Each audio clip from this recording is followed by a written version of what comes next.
Eala just walked off the Pietrangeli court with a victory she had no business making look that complicated. 6-0 in the first set against Magdalena Frech, then 3-6, then 6-4 in the third, saving break points at 4-all when the match was slipping away. That 6-0, 3-6, 6-4 score reveals exactly where Eala stands. To see what is coming next, because Wang Xinyu is up next and their history matters, you have to look closer at what that score really means. Before we talk about Wang or that epic battle in Auckland 4 months ago, and before we show you exactly how to stream this match from anywhere, Eala's first set was absolutely stunning. A bagel on clay against a player who hit a career high of 22 last October. Frech is no pushover. She is Polish, grew up on clay, and knows how to grind. Eala dismantled her with elite ball striking that did not look like someone who had lost 3 of her last 5. That is the tension at the center of Eala's season. The peaks are real, like her quarterfinal in Dubai where she stood across the net from Coco Gauff. Round of 16 runs in Indian Wells and Miami, hitting a career-high rank of 29 in March. Beyond any doubt, she has proven she belongs in the elite tier of women's tennis. Her 2026 record is 16-11, with over $500,000 in prize money. Those numbers are not accidents. They come from sustained, high-quality tennis across months of play. Then the clay arrived and things changed. A round of 16 exit in Linz. A Stuttgart loss to Leylah Fernandez, who dominated the court with her heavy forehand. In Madrid, Eala beat Anastasia Pavlyuchenkova 6-3, 6-3, but then got absolutely taken apart by Elise Mertens in the second round, 2-6, 1-6.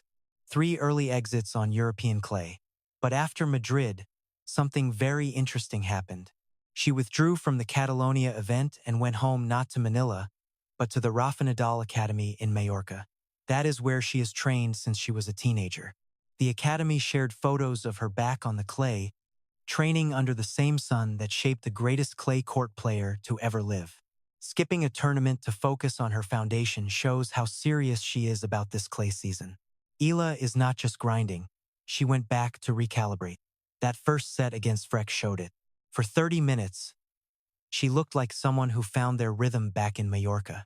Now, Wang Xinyu, the 31st seed and world number 33, stands between Eala and the third round. Their only previous match tells a huge story. Auckland, January 10th. The ASB Classic semifinals. Eala was the 4th seed and Wang the 7th. That match lasted 2 hours and 47 minutes, the longest of the whole tournament. Eala took the first set after trailing 4-0. That kind of comeback breaks most opponents. But Wang stayed tough. She took the second set 7-5. By the third set, Eala's body cramped up. Back spasms. Trailing 3-0. She fell to 5-1. Then, because that is just who Eala is, she won 3 straight games to reach 5-4 before Wang finally closed it out in the 10th game. Wang called her a true fighter. That quote went viral because it is true. Eala never quits. She refuses to lose easy. She makes you earn every point. Even when her body hurts, she keeps swinging.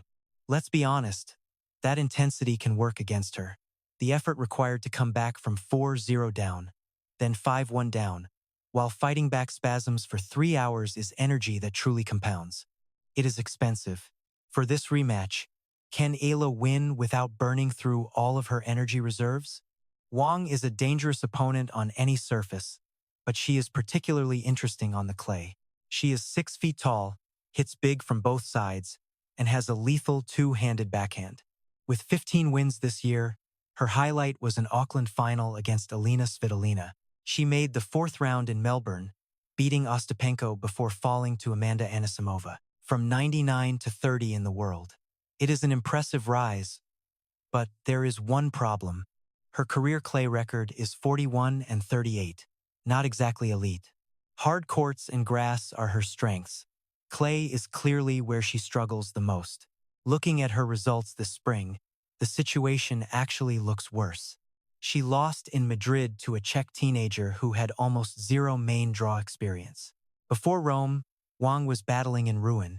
She fought through qualifying and took down Chloe Paquet, but an injury forced her out during the round of 16 while trailing 3-5. Tennis Explorer notes an injury period from April 16th to the 23rd, which perfectly matches her ruined retirement. Wang enters Rome as the 31st seed with a first-round bye.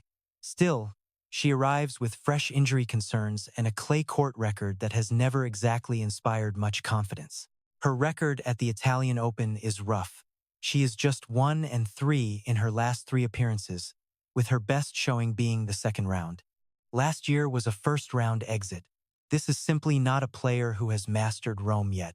Here is where the tactics get interesting, though. This match is incredibly hard to call. Wang's greatest weapon is that raw baseline power. Standing 6 feet tall, she creates a level of pace that most players on the tour just cannot keep up with. When she is hitting clean, her forehand can absolutely crush opponents who play too far back. Her serve, while not elite, is a major factor in her game as well. She uses her height for cheap points that smaller players have to work much harder for. At 5'7", Eala gives up 7 inches and won't overpower many opponents. Her game is built on speed, variety, and sheer competitive grit.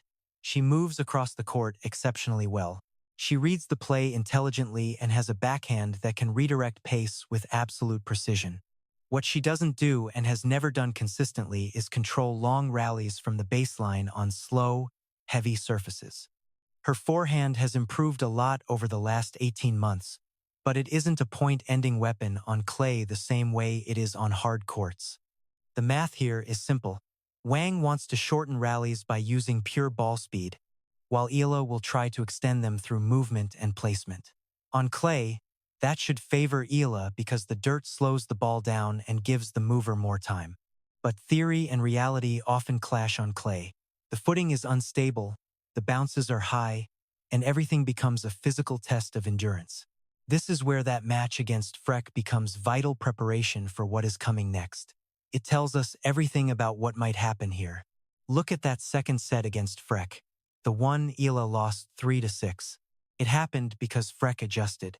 She started taking the ball early, moved inside the baseline, and completely disrupted the rhythm Eala had built in that dominant first set. The moment an opponent takes time away from Eala on clay, her margins vanish. She needs that extra half-second the surface provides. When she gets it, she is dangerous. When she doesn't, her shot selection turns defensive. Against a power hitter like Wang, playing defensive tennis is a losing battle. That third set against Frech showed something vital, though. Eala found a way to take back the initiative. She held serve under massive pressure at 4-all and broke to win the match at 5-4. The strategy was fascinating. She started attacking the backhand side much more aggressively, forcing shorter balls and stepping in to take her forehand on the rise. It was proactive tennis that required confidence and timing over raw power. If she can bring that energy against Wang, she has a path to victory. Wang's backhand is solid, but it is far less consistent than her forehand.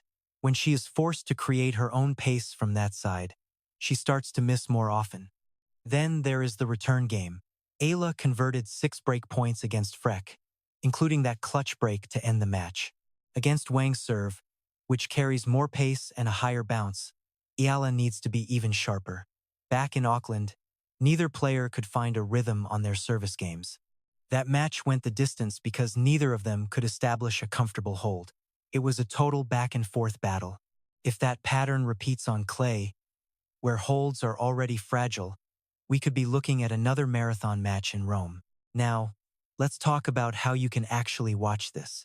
The Italian Open runs from May 5th through the 17th at the Foro Italico in Rome. The broadcast coverage is huge. In the United States, the main broadcaster is Tennis Channel. They have live coverage of both the WTA and ATP. Tennis Channel is on cable and streaming platforms like Fubo and DirecTV Stream. Over in the UK, Sky Sports has the rights. Check out Sky Sports Tennis, Sky Sports Action, and Sky Sports Main Event. In Australia, beIN Sports carries the tournament. In the Philippines, where Eala's matches draw a massive audience, the Italian Open is on Premier Sports 2 and the Blast TV app. In Canada, TSN has the rights. For viewers in France, Eurosport will be carrying the tournament. Sky Deutschland is the broadcaster for Germany, Austria, and Switzerland. Across much of Asia and the Middle East, beIN Sports holds the rights. For viewers in India, FanCode is your platform. The WTA website also offers match highlights and live scoring if you cannot access a full broadcast. Scheduling is still being finalized for all of the second-round matches. Based on the draw, Eala versus Wang is likely scheduled for Thursday, May 7th or Friday, May 8th. Given Eala's huge fan base and the Auckland rematch storyline, this is a must-watch. There is a good chance this match lands on a big court at the Foro Italico, maybe even Pietrangeli, where Eala just played her opening round match. One thing about the draw, the winner of Eala and Wang is projected to face Elena Rybakina in the third round. Rybakina is the second seed, the reigning Australian Open champ, and the world number 2. Eala and Rybakina have never played. That potential clash has been a huge talking point in tennis media this week, giving this match an extra layer of importance for everyone involved. For Eala, beating Wang is about more than simple Auckland revenge. It is a chance to face a world-class opponent on one of tennis's biggest stages during a third-round match at a WTA 1000 event on red clay courts. This opportunity could skyrocket her career. But let's not jump to conclusions just yet. Wang is a dangerous opponent with weapons. Meanwhile, Eala's clay season has been a rocky road despite several flashes of brilliance. Winning only 3 of 8 matches on European dirt proves she hasn't mastered this surface quite yet. Instead, it shows an athlete still hunting for answers, and that relentless pursuit is where the real story lives. Her relationship with clay is evolving. Training at the Nadal Academy, she's learning from coaches who understand the nuances of the dirt better than anyone else in the pro game. Her movement has sharpened over the last year. She's building points with angles and depth now, not just relying on pure power. That bagel set against Frech wasn't luck. It proved the skills are there, they just need more consistency. Can those skills hold up for an entire match against a bigger, more physical threat? A powerhouse opponent will test every inch of her game. Wang has her own issues too. Recent retirements suggest her fitness might be a major liability right now. A loss to a teenager in Madrid hurts her confidence. Plus, her history on clay is shaky at best. She definitely has the raw talent to dominate this match if she brings her a game today. But her best tennis rarely shows up on the dirt compared to other surfaces. Her last big match on clay ended in a mid-game withdrawal. I'll be watching the first 5 games closely to see which version of her walks out. If Eala brings that same fire from her last opening set, hitting clean and staying aggressive, she'll put immediate pressure on Wang to step up her game. It forces Wang to play at a higher level on a surface where she often feels very uncomfortable. But if Eala starts slow and the struggles of the clay swing return, Wang's heavy power will take over the court. The first 10 minutes will reveal everything. That initial momentum is going to dictate the pace of this entire battle. I keep thinking back to a specific moment from that Auckland semi-final match.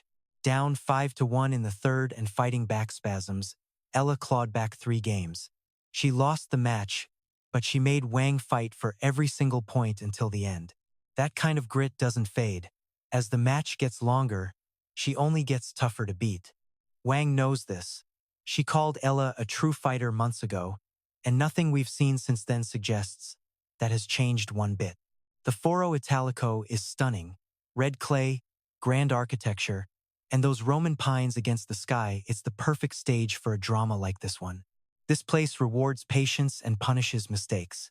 It demands perfect footwork and turns matches into brutal physical tests. There's nowhere to hide on these courts. Eala has momentum here. Wang has never looked truly comfortable on these specific courts. Walking onto that court today, neither player can rely on past glory. They're both starting from 0 at this tournament.